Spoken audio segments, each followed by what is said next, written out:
ये जो हमें सौभाग्य मिला है, यह हेतु की कृपा है आराध्य देव की। न जाने कौन से गुण पर दया निधि रीझ जाते हैं। कोई भी एक ऐसा दावा नहीं जिसमें हम ये पेश कर सके कि हम वृंदावन धाम के वास के अधिकारी, हम प्रिया प्रीतम के चरणारविंद की सेवा के अधिकारी, या हम निरंतर भजन करने के अधिकारी। मन सदैव विषय वासना देह भाव को लेकर के बस सुख भोगने की वृत्ति में लगा हुआ है। इंद्रियां सुखों की खोज कर रही, बुद्धि पार्थिव सुख का निश्चय कर रही, अहंकार देह भाव से युक्त हो रहा है। मलिनता ही मलिनता, अध्यात्म का कहीं भी स्थान इस मन में नहीं दिखाई दे रहा। पर कृपा है, बस इस कृपा का आदर कर लीजिए। इस कृपा का आदर करना, जो हमें सौभाग्य मिला है, एक एक मिनट, एक एक सेकेंड हम केवल अपने प्रभु के चिंतन का प्रयास करें। ये प्रयास देखकर ही प्रभु रीझ जाते हैं। हम उनके समीप श्रीअंग की सेवा तो बात दूर रही, किसी एक अंग का हम ध्यान करने के भी अधिकारी नहीं। क्योंकि मुनिमन ध्यान धरत नहीं पावत। मुनि जो वेद शास्त्रों के मंत्रों का मनन करते हुए पूर्ण धर्म से चलते, उन्हें मुनि कहते हैं। मुनिमन ध्यान धरत नहीं पावत। अपनी सामर्थ्य कहां है कि उनको हम ध्यान में भी देख सके। फिर श्रीअंग के समीप उनकी सेवा का अधिकारी हो तो अत्यंत दुर्लभ। तो कैसे प्राप्त हो जाता है? बस प्रयास। हमारा जो प्रयास है, हमारी जो चेतना शक्ति के द्वारा चेष्टाएं हो रही हैं, उनमें त्रुटि नहीं होनी चाहिए। प्रयास हमारा भगवत रिझाने का हो। फिर बलात् हमारे ऊपर जो आक्रमण कर रहे हैं, काम क्रोध लोभ मोह मद मत्सर अंतःकरण में, उसे प्रियालाल क्षमा कर देते हैं। बहुत कृपालु है। हमारा प्रयास प्रियालाल की तरफ है। त्रुटियां हमसे हो रही, पर वो मिल जाएंगी। इस प्रयास को देखकर कि मेरी दुरंत माया, वो खुद जानते मम माया दुरत्या, फिर भी ये मेरे लिए प्रयासरत है। ये आंतरिक बात कह रहा हूं आपको। सिद्धांत में तो एक एक सेकंड के समय और चेष्टा का हिसाब होता है। वो आप क्या करते हैं उसी का फल मिलेगा। लेकिन शरणागति में प्रियालाल के चरणों का आश्रय ले लिया, वहां की बात कह रहा हूं। आश्रयदाता इतने कृपालु हैं कि देख रहे हैं कि ये जानबूझकर हमारे प्रति विरुद्ध आचरण कर रहा है, बिल्कुल कोई बात नहीं मान रहा, पर मेरी शरण में है। धक्का खा करके, नाना प्रकार के अपमान सहकर, प्रतिकूलता दिला करके उसको सही रास्ते लाएंगे। शाम दाम और दंड भेद से सीधे रास्ते लाऊं, नकली से बनाऊं असली, भगत मेरे मुकुटमणि। प्रभु का ऐसा प्रभाव है। वो प्रभाव अगर काम न करे तो अपने लोग परमार्थ में चल ही नहीं सकते। पर कहीं वो यदि प्रयासरत है शरणागत होकर कि मेरे द्वारा कभी कोई आराध्य देव के प्रतिकूल आचरण बने ही नहीं, फिर भी बन जाता है। ये बात दूसरी हो गई। अब तो अगर समुद्रवत अपराध बन जाए तो भी हमारी प्रियाजू उसे मानती नहीं कि अपराध किया। और राई के सम थोड़ा भजन बन जाए तो उसे सुमेरु पर्वत के समान बहुत भजन, बहुत मेरी सेवा करता है। मेरी स्वामिनी का स्वभाव ऐसा है। आंतरिक प्रयास में हमारी शिथिलता और निराशा नहीं होनी चाहिए। आप शरणागत हैं, आपको जितना विवेक मिला है, जितनी सामर्थ्य मिली, बस उससे ज्यादा की आकांक्षा नहीं है। जितना समय मिला है, जितनी सामर्थ्य मिली, जितनी बुद्धि मिली है, उसके अनुसार आप जो सुन रहे हैं उस पे चलने का प्रयास कीजिए। सफलता असफलता हमारे हाथ की बात नहीं। कर्मण्येवाधिकारस्ते, हमारा अधिकार केवल प्रयत्न में है। जब हम अपने अधिकार की बात करेंगे तो लाडली लाल अपना अधिकार हमें प्रदान कर देंगे। विश्वास करो, हमारे आराध्य देव का स्वभाव ऐसा है। और स्वयं श्री भगवान कह रहे हैं कि मेरे प्रेम प्राप्ति का रहस्य मेरे समीप रहना नहीं है। श्रवणात् दर्शनात् ध्यानात् मयि भावोऽनुकीर्तनात् न तथा सन्निकर्षेण प्रतियात ततो गृहान्। गोपीजनों से कह रहे, यही बात ब्राह्मण पत्नियों से भी कहा कि देखो, मेरे समीप रहने से वैसा प्रेम प्राप्त नहीं हो सकता जैसा श्रवणात्, मेरी लीला कथा सुनने से प्राप्त होता है। भगवान साधन बता रहे हैं कि इस पर प्रयत्नशील रहो तो तुम मुझे प्राप्त कर लोगे। श्रवणात् दर्शनात् ध्यानान् मयि भावोनुकीर्तनात्, इतने में ही हमारा समय पूरी दिनचर्या का जाना चाहिए। हमारी श्रवणेन्द्रिय सदैव नाम कीर्तन, प्रभु के गुण कीर्तन, प्रभु की लीला कथा सत्संग, इसके सुनने में लगी रहनी चाहिए। अब अपने को प्रयास करना है कि श्रवणेन्द्रिय से और कुछ ना सुने। परहेज नहीं करोगे, रहनी से नहीं रहोगे तो बहुत काल सत्संग होने पर भी आपका परिवर्तन नहीं होगा। क्योंकि आप अपना परिवर्तन करना नहीं चाहते तो कोई आपका परिवर्तन नहीं कर सकता।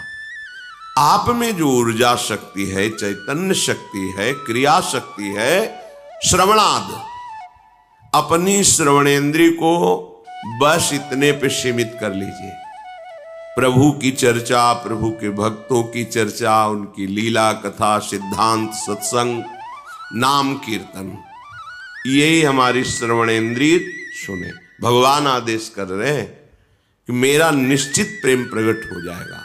और दर्शनात्, प्रभु के छवि का दर्शन, श्री विग्रह का दर्शन, सब में भगवत भाव का दर्शन,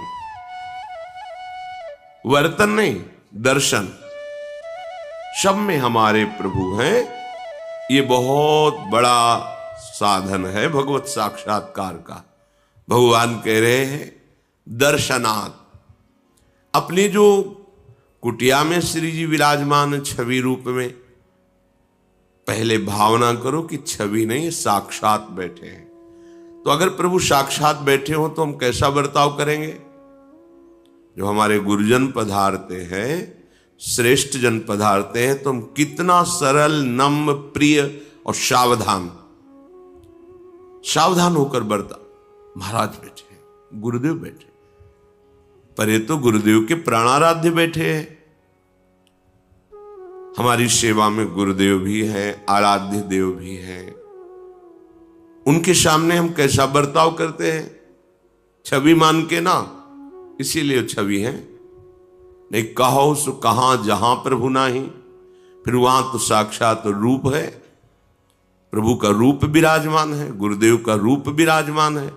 तो क्या हम अपनी कुटिया में संतोष करते हैं, ये मानते हैं कि हमारे गुरुदेव हमारे सामने बैठे, हमारे आराध्य देव हमारे सामने बैठे?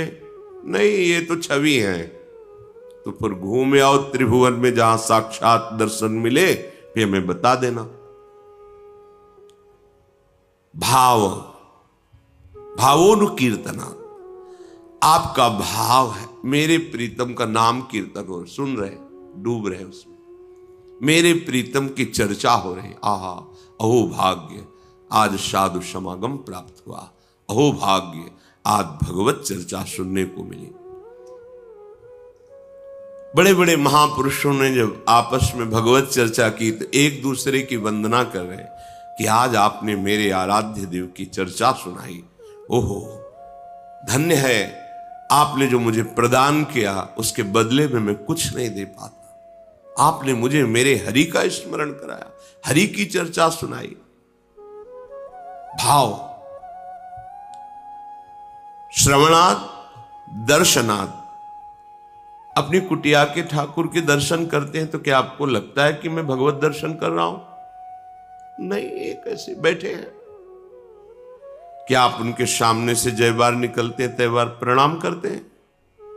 देख लीजिए अपनी दिनचर्या, झुक के प्रणाम मुद्रा में उनके मेरे ठाकुर बैठे हैं। बहुत सुंदर एक उपासक का भाव, एकांतिक में उसके यहां कोई महापुरुष पधारे रात्रि के 11 बजे, अपनी श्री जी का समय से शयन करा दिया था। भक्त हृदय और वो भी संत हृदय, उन्होंने कहा यदि आपकी श्री जी शयन कर गई तो अब हम कुछ नहीं पाएंगे, जब श्री जी नहीं पाएंगे तो हम भी नहीं पाएंगे। भक्त की अद्भुत भावना कि हम अपनी अब श्री जी को जगा नहीं सकते क्योंकि वो शयन कर गई। देखो, अगर भाव ना होता तो अपने घर के से पर्दा हटाओ, भोग लगाओ, संत जन को पाओ। नहीं, श्री जी तो शयन कर गए, अब नहीं, तो हम फिर कुछ नहीं पाएंगे। अब आप देख लीजिए, बार बार प्रणाम कर रहा है, उसके मन में लगा मेरे से अपराध बन गया क्या, प्रश्न किया करके। उस समय तो उसको जो उत्तर दिया, पर हृदय में हमें उसके प्रति बहुत ही अच्छी भावना, एक सुखद भावना कि अच्छा, श्री जी के प्रति ऐसा सत्यत्व भाव जागृत हो रहा है कि मेरी जी श्री जी शयन कर गए, अब मैं उन्हें उठा नहीं सकता, अब मैं उनके दर्शन आपको नहीं करा सकता। ये अपनी कुटिया के श्री जी, वो मान रहा है श्री जी शयन कर गए। नहीं, अरे महाराज अभी पर्दा हटा दे, भोग लगा दे, अपने घर के, ऐसा नहीं। हमारे ठाकुर हैं, ये विराजमान, हमारे गुरुदेव ये विराजमान है, हमारे श्री जी विराजमान है। फिर देखो आपका मन क्या कहेगा, वही लट्टू बना रहेगा उसी रूप माधुरी में। धीरे धीरे, ये संतों के अनुभव की बात कहते हैं, वो छवि छवि नहीं रह जाती। फिर जिसे तुम छवि देखते हो वही छवि समुद्र प्रभु वहां नेत्रों से उनकी चेष्टाएं दिखाई दे रही, मुस्कुराहट दिखाई दे रही, आदेश हो रहा है, बात कर रहे हैं, वहीं से प्रकट होकर जहां आप छवि मान रहे हैं। इसलिए अवसर है जीवन को प्रेम रस में डुबोने का, तो भगवान आदेश करते हैं ध्यानान्मयी, जो आप सेवा में विराजमान के, इसी का ध्यान कीजिए, पूरी सेवा का। ये आचार्य चरण, ये प्राणाराध्य इष्ट देव, ये गुरुदेव, ये नाम से जैसे सिंहासन में वैसे तुम्हारे हृदय आसन में या मस्तिष्क में समाये हुए हैं। जहां बैठे उनको देख रहे हैं, मंत्र अंदर से जप रहे हैं, नाम जप रहे हैं। बिल्कुल सरल बात। हम भगवान को देखा नहीं तो कैसे ध्यान करें, उद्दंडता नहीं। ये कौन बैठे हैं? किसी ने पूज्य पादुड़िया बाबा जी से कहा कि भगवान पाते हैं क्या? तो उनका बिहारी जी में जो 56 प्रकार के भोग लगते हैं, राधा वल्लभ जी में, राधा रमन में, तो तुम दिखावा समझते हो क्या? साक्षात प्रभु आरोपते हैं। और ब्रह्म बोध संपन्न, ज्ञान की सिद्ध वृत्ति वाले महापुरुष साक्षात प्रभु आरोपते हैं, तुम दिखावा समझते हो क्या? ये जो भोग लगता है तो तुम्हें ऐसे केवल ऐसा समझते हो क्या कि बस दिनचर्या है, बना लिया भोग नहीं। आप जिस भाव से भावित होकर पवा रहे हैं प्रभु, वैसे ही पा रहे हैं। वो आपके भाव में ही बैठे हुए हैं। मई भाव हो, मेरे भाव में। ओहो, मेरे प्रीतम का नाम आनंद मगन होकर सुन, मेरे प्रीतम की कथा आनंद मगन होकर। अपने प्रीतम की सेवा, जो कुटिया में विराजमान है और जो मंदिर में विराजमान है, जो जगत में विराजमान है, उनमें एकमात्र मेरे आराध्य, अंतर नहीं होना चाहिए। अंतर रखोगे तो भागना पड़ेगा, भागते रहो कितना भागोगे, फिर अंतर ही बना रहेगा। और अंतर रहित तो निरंतर जहां दृष्टि डालोगे वहां अपने आराध्य देव का भाव आपके अनुभव में आने लगेगा। मई भावोन, मेरे भाव से श्रवण, मेरे भाव से दर्शन और मेरे भाव का ध्यान। मेरे ही तो आराध्य देव है, बस पूरा जो सेवा विराजमान उसे अपने दिमाग में बैठा लो। ध्यान हो रहा है, ये महाप्रभु बैठे, राधा वल्लभ लाल जी बैठे, नाम सेवा विराजमान, पूज्य महामहिम करुणामय गुरुदेव भगवान विराजमान है। हाँ, बस मंत्र चल रहा, ये ध्यान हो रहा है। वो ध्यान नहीं ऊपर, नाम का ध्यान कर रहे। फिर प्रभु कह रहे कीर्तनात्, मेरे गुणों का कीर्तन करो, मेरे नाम का कीर्तन करो, मेरी रूप माधुरी का वर्णन करो, मेरे भक्तों की लीलाओं का गायन करो। इससे क्या होगा कि प्रतियात, तुम्हारे हृदय में प्रेम प्रकट हो जाएगा। न तथा सन्निकर्षेण, मेरे समीप रहने से वैसा प्रेम नहीं होगा। देखो उद्धव जी समीप है ना, वैसा प्रेम कहां है। लेकिन भाव में डूबी हुई गोपीजन जब आंसुओं से अभिषिक्त कपोल करते हुए श्री कृष्ण को पुकारती हैं, उनके रूप का गान करती हैं, उनके जस का गान करती हैं, उनको देख करके ही, उनकी वाणी सुन करके, उनकी चरण रज में बैठकर उद्धव को जिन प्रेमानंद स्वरूप श्री कृष्ण का अनुभव हुआ, वो उनके समीप रहने पे नहीं हुआ। स्वयं भगवान कह रहे हैं, न तथा सन्निकर्षेण प्रतियात ततो गृहान। तुम जाओ सब अपने गृह में रहते हुए, घर में रहते हुए मेरा कीर्तन करो, मेरा कीर्तन सुनो, मेरी सेवा करो, मेरे ध्यान में रहो, बस तुम्हें मेरा प्रेम प्राप्त हो जाएगा, वो जो मेरे समीप रहने से नहीं होता। वही कुशल है, वही चतुर है जो इस मनुष्य जीवन में प्रभु से प्रेम कर ले। हमारी बड़ी दुर्दशा है, बड़ी दयनीय दुर्दशा है। हम मन और इंद्रियों को, शरीर को इतना प्यार करते हैं, कहीं प्रभु नहीं है। देख लो, कहीं नहीं। जब विचार करके देखते हैं ना, कहीं नहीं। आप मां जो हो वो थोड़ा समझ सकते हो। आप अपने बच्चे को कितना प्यार करते हैं, क्या कभी दोष दर्शन करती है मां अपने बच्चे में? वो सिर्फ बच्चा देखती, सिर्फ बच्चा। वो कितना बड़ा अपराध करके आ जाओ, छाती से लगा के यही बात कहेगी अपने पति से, कुछ भी हो जाए मेरे बच्चे को कुछ ना होने पावे। अपनी पूरी सामर्थ्य लगा देगी कि उसको कष्ट ना। ये कहां से आया है मां में वात्सल्य? प्रभु के एक अंश से त्रिभुवन की माताओं में। मेरे प्रभु कितने वात्सल्य सिंधु होंगे, और उन प्रभु को जो अपने हृदय में बसाता है वो संत कितने वात्सल्यमय होंगे, तुम्हें पता भी नहीं। अगर हम अपने शरीर को दुलार करते हैं, इंद्रियों को दुलार करते हैं, मन को दुलार करते हैं, इतना करते हैं कि उसके आगे हम किसी को नहीं समझते। ये हमारे पास एक उदाहरण नहीं, शास्त्रों उदाहरण है। बचपन से शास्त्रों, ब्रह्मानंद में छके हुए गुरुदेव को, जिनके कृपा कटाक्ष से मोक्ष पदवी चरणों में लुट जाए, उनको जहर दे दिया केवल संपत्ति के लिए। महापुरुषों का दो प्रकार का वैभव होता है। एक होता है बाह्य वैभव, हो ऐश्वर्य, जमीन, ये वो सब, क्योंकि जब रिद्धियां सिद्धियां हाथ जोड़े खड़ी तो प्राकृतिक वैभव की बात क्या, लुटता है उनके सामने। और एक होता है आंतरिक वैभव, जहां भगवद अनुराग, आत्म प्रेम छिपा हुआ। शरणागत जन दो प्रकार के ही उनके होते हैं। जो मूढ़ता को लिए हुए शरणागत हुए हैं, उनसे यही आकांक्षा करते हैं, उनके वैभव का बाहरी भोग करने। और जो विवेक को लेकर शरणागत होते हैं वो उनके आंतरिक वैभव को प्राप्त करना चाहते हैं। जहां जिस सुख में वो मगन है वही सुख मुझे प्राप्त हो।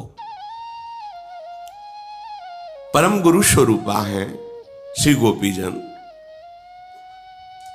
कुर्वन्ति ही त्वयि रतिम कुशलाः स्वात्मन नित्य प्रिय पतिसुतादि भिरारति दैहिकीम तन्नः प्रसीद परमेश्वर मास्म छिंद्या आशाम भ्रताम त्वयि चिराद अरविंद नेत्रम। हे अरविंदाक्ष, आप कहते हैं घर जाओ, प्रत्यात्म गृहम। आप कहते हो मैं मानती हूं, लेकिन विवेकवान वही है, ज्ञानवान वही है जो आपकी इस बात का रहस्य समझ जाए। गृह जाओ, लौटो हृदय में और देखो तुम्हारा प्रिय कौन है। पति, पुत्र, परिवार, सगे सने संबंधी, धन, वैभव नहीं, ये जिनके कारण प्रिय लगता है उस कारण के परम कारण आप हैं। समझो, इस शरीर प्रिय क्यों कर लगता है? इसमें कृष्ण है इसलिए। और कृष्ण अंतर ध्यान हो जाए तो इसी शरीर को जला दोगे, गाड़ दोगे, नष्ट कर दोगे। तो प्रियता किससे थी? कृष्ण से थी ना। कह रहे विवेकवान, ज्ञानवान, नित्य प्रियता जहां से प्रकट हो रही हो परम कारण आप हैं, क्योंकि आप ही सबकी आत्मा हैं, आप ही सबके प्यार हैं। हम जहां भी प्यार करते हैं हम पार्थिव शरीर भाव को ले लेते हैं, इसलिए वो दूषित काम, राग, आसक्ति, मोह इन नामों से पुकारा जाता है। अगर उसमें हम भावना करें मेरा प्रीतम चिद चिद लक्षणम सर्वम राधा कृष्णमयम जगत, हो गए सिद्ध। और उसी को जब देह भाव से स्वीकार करते हैं कि ये देह पुत्र, ये देह पिता, ये देह पत्नी, ये देह, वही राग मोह आसक्ति बंधन का कारण। तो जो शास्त्रज्ञ जन हैं, ज्ञानी जन हैं, विवेकवान हैं, वो सबसे प्रेम करते हैं, पर क्या भाव रख करके? क्योंकि आप ही सबकी आत्मा और प्रियता का परम कारण है। आप सबकी आत्मा इसलिए पर आत्मा है। जो प्रियता हो रही वो आपसे हो रही प्रभु। ये जो संसार में पति पुत्र रिश्ते स्नेह नाते, इनको मान करके जो प्रियता करता है आपसे विमुख होकर के, वो केवल दुख ही दुख प्राप्त करता है। और इन्हीं में जब आपका भाव कर लेता है तो वो बंधन मुक्त हो जाता है। कोई नई बात नहीं हुई, समझो। ये परम गुरु बोल रहे हैं, सब बड़े बड़े ब्रह्म ऋषि इनकी चरण रज की वंदना करते हैं। हे परम ईश्वर, अब हम पर प्रसन्न होइए, अब ऐसा उपदेश मत कीजिए, क्योंकि मैं जान गई हूं कि समस्त प्रियता का परम कारण आप हो। मैं ये जान गई हूं कि समस्त आत्माओं की परम आत्मा आप हो, परमात्मा, परम ईश्वर। इसलिए हमारी आशा लता सिर्फ हे श्याम तमाल आपके चरणों में, बस आपके सिवा मेरी कोई आशा नहीं है, क्योंकि मैं जान गई हूं कि आपके सिवा कोई है नहीं। और जो आपसे विलग संबंध माना जाता है वही बंधन का कारण होता है, वही नाश का कारण होता है। इसलिए श्री भगवान की बात और भगवान के अनुराग में डूबी हुई श्री गोपी जनों की बात, दोनों की बात को देखिए। भगवान कह रहे मेरी प्राप्ति का, मेरे प्रेम प्राप्ति का सहज उपाय है, मेरे नाम गुण का खूब कीर्तन करो, मेरा ध्यान करो, मेरी सेवा करो, और मेरा जो यश है नाम कीर्तन उसे श्रवण करो। और गोपीजन कह रहे कि जो पति पुत्र आदि परिवार स्नेह संबंधी, इसमें आपका आकर्षण है। आप सबकी प्रियता के कारण नहीं, परम कारण है। आप सबकी आत्मा ही नहीं, परम आत्मा है। इसलिए आपसे ही प्रेम करना चाहिए। मेरी आशा सिर्फ आपके चरणारविंद की है। दोनों जगह एक भाव पुष्ट हुआ। अगर आप घर गृहस्थी में रहते हैं या आप वैरागी हैं, दोनों भावों की तरफ दृष्टि डालिए। हमारा व्यवहार जो बनता है वो परमार्थ स्वरूप है। सब में अपने प्रभु को देखकर व्यवहार करना है। हमारी जो परमार्थ की वृत्ति है वो संक्रामक ना होने पावे, मिलावट ना होने पावे। उसमें थोड़ा प्रपंच सुना, थोड़ा कथा सुन ली, थोड़ा नाम कीर्तन सुना, थोड़ा इधर उधर, थोड़ा सेवा की, थोड़ा गंदी बातें भी की, वो समझ में नहीं आएगा आपको कि परमार्थ क्या है। और आप फिर लंबा समय बताएंगे कि मैं 20 वर्ष से शरणागत हूं, हाथ कुछ नहीं लगेगा। चलनी में गैया दुहे और दोष दयु को दे। हमारे भाग्य में नहीं लिखा, भगवान ही नहीं चाहते कि मैं दूध पीऊं। क्यों? क्योंकि दूध टिक ही नहीं रहा है। ये नहीं देख रहा कि दो किस में रहे। चलनी में गैया दुहे और दोष दयु को दे, हरि गुरु कहो न मानहि। बस यह है चलनी में धोना। हरि गुरु की बात बिल्कुल नहीं मानना, मनमानी आचरण करना। तो 20 वर्ष लगे रहने पर फिर हाथ नहीं कुछ लगता, अनुभव नहीं होता। तो मन यही कहता है सुख तो संसार में ही है। ये कहने सुनने की बातें केवल परमार्थ की हैं, विश्राम तो भोगों में ही है। ऐसा बुद्धि निश्चय करने लगती है। इसलिए सावधान रहिए, इसका श्रवण कीजिए, मनन कीजिए और आचरण में उतारिए।